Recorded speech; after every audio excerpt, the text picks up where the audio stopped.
So Meta released Sapien last week, and I'm gonna go through it and show you what I think about it. And I've also done a few more tests on collabs to show you what's it good at and what's it bad at. So Sapien here, they released it. The idea of Sapien is they took realistic photos and they were able to segment it based on pose, segmentation, depth, and normal.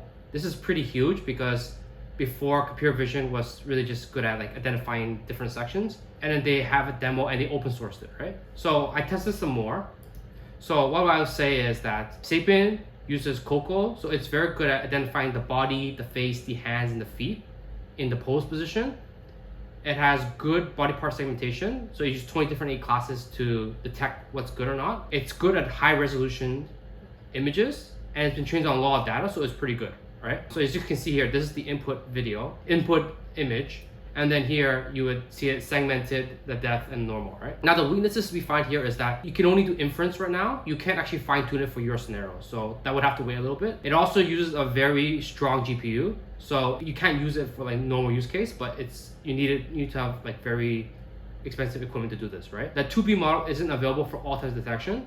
There is 2B for image encoding, depth estimation, and surface normal estimation.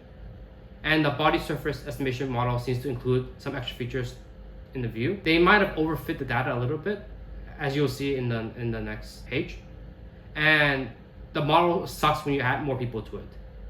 And the model performs really bad when people are in the object are very far away or very close up with objects only. So here we ran it in collabs. So this was the sample we did. So this is pretty good. It identified the different segments. Then we want to do segmentation alone. So we took this photo. So from this photo, we got this. So that's still pretty good for this. But this is because it's only one picture of one person, right? And then here, now we have an extra person in the background, and we can see that the other man was not detected.